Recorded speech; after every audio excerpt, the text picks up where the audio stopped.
As soon as we saw that light flip on underneath the door, underneath the crack of our bedroom door, and we heard him stomping down the hall, boom, boom, boom, boom, boom. We know he was going for that leather belt, man, and that wasn't gonna be good. And it wasn't gonna feel good. And all you'd see is me and Jeff taking our hands and covering up our asses, going, "No, please, oh, we're sorry, we'll stop, we'll stop, promise, promise, promise."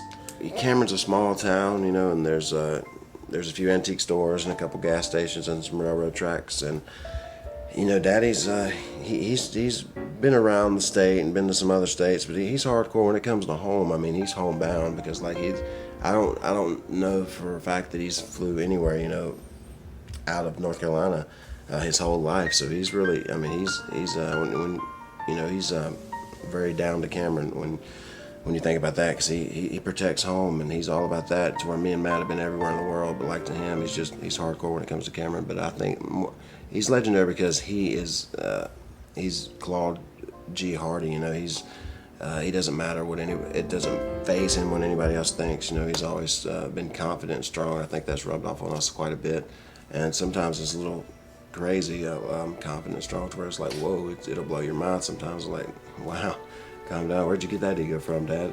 My parents are really special, and I was very lucky and very fortunate. First and foremost, that they decided to get together and create me, much like they created Jeff. And I had two really good people, two great human beings, Ruby Mae Moore Hardy and Claude Gilbert Hardy, created Matthew Moore Hardy. And just it's been an interesting life. I'm glad we've had our dad as long as we've had. I hope we have him for forevermore. So as a kid, rushing to your house, not knowing, if your dad was dead or not, like, it's one of the worst feelings that you could ever imagine. He would feel good one day and he might be able to say a few words. I mean, he might be able to say hey or bye or whatever it may be. We had our ways to communicate with him though. I mean, even though he couldn't walk, he couldn't talk, he still knew what was going on. He knew he was still in his right mind, because we, pretty much the way we would talk, it would be, blink your eyes for this, or squeeze my hand for this, or wink if, you want this, or if you're feeling like this. I mean, we had our own way to communicate with him. And that went on for 10 years. And it was great. I mean, we'd take him to the beach, and we still did things with him, and my mom still got him out, and we still wanted to make him feel like, he was still alive. The doctors had said that, he might have, 2 to 3 weeks to live without this feeding tube. And, I was like, well, I want to spend, the rest of his life, I want to be there, by his bedside with him. That was something I was telling myself. But then there was another bird on my shoulder just going, well, you know what, I don't want to you shouldn't be around him whenever he passes. That's going to be hard for you. And it was kind of a back and forth thing, and it's hard to explain until you actually go through it, until you're there and you know that one of your parents is dying. It's like you're kind of scared in a way to be by their bedside whenever they take their last breath. But then again, you want to be there until the end. So it's kind of a back and forth situation. You don't know which way to lean toward. And I'll never forget it, man. I was getting ready to head overseas. I was going to Europe. We had a big wrestling tour over there. And I called in. I was like, look, I'm not going to be able to make this tour. And they were like, well, why didn't you call us last week? And I was like, well, I didn't know that my dad was going to die last week, And they really didn't take it too easy, I felt like they really, for what was going on, it really disappointed me that they would say something like that. Like, I went back home, and the following weekend I was supposed to be on some house shows, and my dad, he was still alert and everything, and I just stood there, and like one of the hardest things for me was just knowing that my mom had went in and told my dad that he was gonna pass, and ask him if he was ready to go.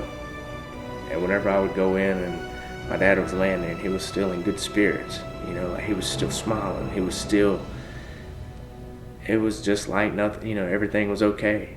I asked my dad, I said, look, Dad, I said, I'm supposed to be on some shows this weekend. I was like, you know, do you care if I go ahead and go knock these couple of shows out and come back and just, you know, and be with you for the rest of your time? And he squeezed my hand, you know, yeah, go. And he wanted me to go. I remember getting to the house show, and Arn Anderson, he knew the situation with my dad. I remember Arn told me, he's like, look, he said, you need to get back there with your dad. You need to leave this show right now. He said, I'm calling the office. He said, you're not staying, you're not working. He said, you're going home and you're gonna be by your dad's bedside whenever he passes. He said, trust me, you'll thank me later. You know the old saying, if you never know what you have until it's gone? It's really, really applicable when it comes to parents. Because your parents, there's times where you love them and there's times where you hate them. But you never really know what you have until they're gone. So, to any kids out there, especially, I know there's a lot of young kids watch the Hardy Show. A lot of young kids will be watching this episode. There's a lot of adults that will be watching this as well. You know, man, get your mom on the phone, get your dad on the phone today, and tell them I love you, and let them know that, and show them that you love them, and do what you can, even if you've had arguments with them, if you've had differences, make things work. You know, life's too short, man. Make things work out. You know. And in life, make it a win. I went back to the hospital and we stayed there a couple more days, and you know, finally it got down to the last couple of days to where, you know, the doctor, he knew that he only had hours left, and my mom had asked him, you know, where he wanted to pass at, and my dad had, you know, pretty much said that he wanted to be at home, and we brought him home, and we sit there for, you know, a day and a half, and it got down to where, you know, we had a group called hospice in there, you know, helping out with us, and they were checking his blood pressure and this, and everything was dropping. His vital signs were getting weak, and you know, he was getting ready to go. And I remember my mom's friend coming in the bedroom and getting me. It was like, you know, 3 or 4 o'clock in the morning. Her going, you know, you need to come in here. Your dad, he's getting ready to take his last breath, pretty much. And I remember being by his bedside and just looking down and just seeing him take his last breath. And that was pretty much it. He was gone. And it was almost it was sad, but in a way it was a good feeling. It was kind of a crying smile. You know, it was like I was crying, but I also had a little smile on my face because I was going, you know, here's this strong son of a bitch who stuck around for 10 years, you know, to see his family, to see my career grow, and there was a reason why he stuck around. And you know, over that 10 years, you know, I accomplished a lot, and I felt like that I proved to him that, you know, he had created something that, you know, that would go on, and that would live up to what, you know, he did, which was bust his ass and provide for himself and provide for his family. And that was something that I said from day one whenever he was in the wreck, that I wouldn't let him down. And I felt like he got to see, and you know, he got to see for himself that I wasn't going to be a failure, that he had created something that, you know, he was proud of.